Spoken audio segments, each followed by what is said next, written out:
PCOS affects at least 1 in every 10 women worldwide and is the #1 cause of female infertility. But a lot of women suffering from the syndrome don't even realize they have it. A study done on over 700 women found that 17% of them had PCOS, and of that 17%, 70% of them had no idea. So in today's video, we're going to talk about how to know if you have PCOS, 11 signs to watch out for, how to get tested for it, and what to do if you do have it. Because the good news is that PCOS can be improved and reversed.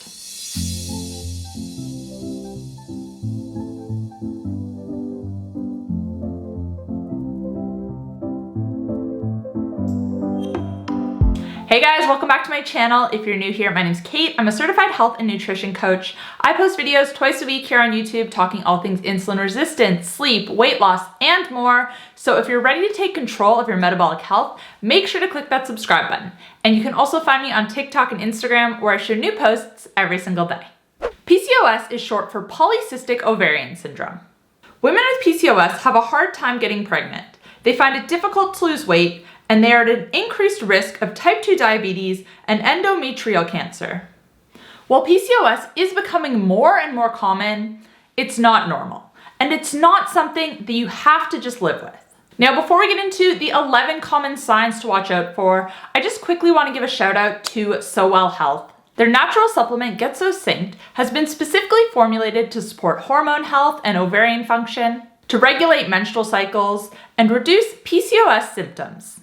I will talk a bit more about this supplement a bit later in the video, but if you want to check it out, it's going to be linked in the description box down below. But now let's get into the 11 signs of PCOS. Number 1, an irregular cycle. If you are missing periods, you have a really long period or really short one, if it's really heavy or really light, all of these are a sign that something is not right. And sometimes this is a result of PCOS. Missed periods are often a sign of a hormonal imbalance, and oftentimes this stems from high insulin. Every month, just before ovulation, there should be a big spike in the hormone estrogen. All estrogen is made from testosterone, but high insulin levels block the ovaries from converting it, and as a result, the spike in estrogen doesn't happen. So you don't ovulate, and you miss your period. Number 2, acne. This is another really common symptom of PCOS. 1/3 of all women with PCOS struggle with acne.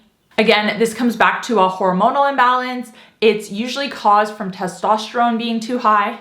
When testosterone is high, your skin becomes more oily and breakouts are more likely to occur. And this doesn't just have to be on your face. This can also be on your back and your chest as well. Number 3, dark skin patches, specifically around your neck, in your armpits, and in your groin.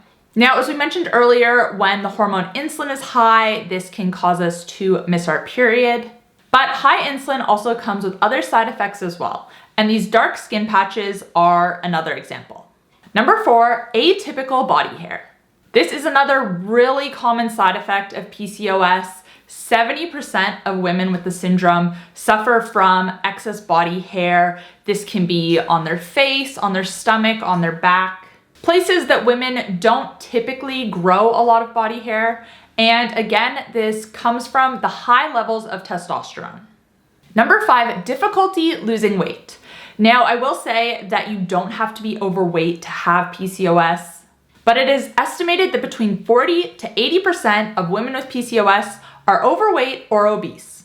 And for these women, losing weight can be really difficult. And this also ties in with the high levels of insulin that we spoke about earlier. The short explanation as to why this is that when insulin is high, your body is storing energy, aka fat. And when insulin is low, it is pulling energy, or fat, out of your reserves to use for energy. The vast majority of women with PCOS have elevated insulin. And this means their bodies are storing more fat than they're burning. Number 6, belly fat. Now, if you are someone who stores a lot of weight around their midsection, this can be another sign of PCOS. Visceral fat is the type of fat that's stored in the abdomen. It surrounds vital organs, including the liver, the stomach, and the intestines. You can tell visceral fat from subcutaneous fat because visceral fat is hard to the touch. Subcutaneous fat is squishy. Now, because visceral fat is stored internally, just because the fat on the surface is squishy doesn't mean you don't have any visceral fat. So it can be a little bit hard to tell without getting a DEXA scan. But visceral fat being stored is again the result of high insulin, which goes hand in hand with PCOS. So if you do have a lot of fat stored around your midsection, it's likely that you have a decent amount of visceral fat, even if it's underneath the subcutaneous squishy fat. So yeah, this can be another sign of PCOS. Number 7, thinning hair. So we spoke about excess body hair, but thinning hair on your head is another symptom of PCOS. Some women even experience male pattern balding. Number 8, skin tags. Now, I've talked about skin tags a few times on my channel, but they can be another symptom of PCOS. And again, they are caused by high levels of insulin.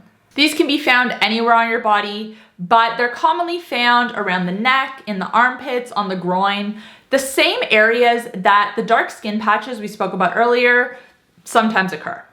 Number 9, sugar cravings after eating. A lot of women don't realize that this can be a sign of PCOS. Basically, when you have PCOS, your body isn't able to use the energy from your food and it's not able to burn fat efficiently. So because it can't properly access all of the energy from the food you're eating, you finish a meal, it's not able to use all of that energy, so you get cravings for more. Number 10, infertility.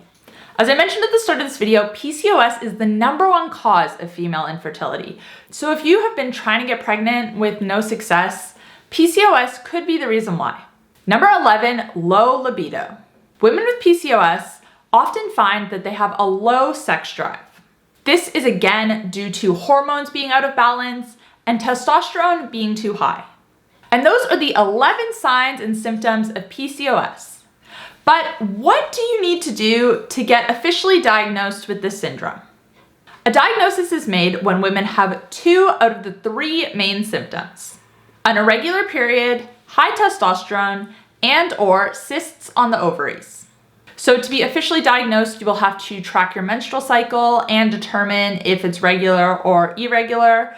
You will have to have your hormones tested to see if your testosterone is too high, and you will have to have an ultrasound to see if there is an abnormal number of cysts on your ovaries. And again, you need 2 out of 3 of these symptoms to be officially diagnosed. But what can you do if you have PCOS? You might have noticed a pretty clear theme as we went through this video. It is well known that PCOS is caused by a hormonal imbalance, but oftentimes the focus of this hormonal imbalance is on testosterone, when really it stems from insulin. Yes, the excess male hormones, including testosterone, do cause a lot of the symptoms, but what is causing the testosterone to be high? High insulin. When your insulin levels are chronically high, this is known as hyperinsulinemia. And when we spoke earlier about missed periods, we spoke about how high insulin blocks the body from converting testosterone into estrogen. So to reverse PCOS, you need to address this high insulin. And that is where COOKWARE Health's Get So Synced capsules can help. One of the key ingredients, inositol, helps to improve insulin sensitivity, lowering insulin and testosterone as a result. And by doing this, the other symptoms of PCOS are improved as well. Now look, this product is fantastic, but to get the best results and to truly reverse PCOS, it needs to be combined with the proper diet and lifestyle changes.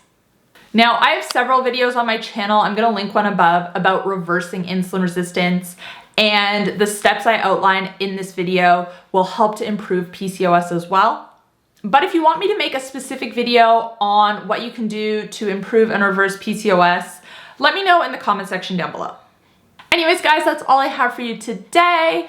Let me know in the comments down below if you have PCOS and if you've seen any improvements. What did you do to achieve this? I love chatting with you guys in the comments section, and I really appreciate if you take the time even to just say hi.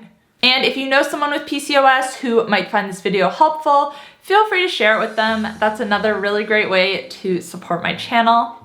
If you did enjoy this video, you might also enjoy my video with steps you can take to reverse insulin resistance. You can check it out here. If you want to catch up on my most recent upload, you can find it here. And if you want to check out my coaching programs, including my 7-day insulin resistance masterclass, you can find those here.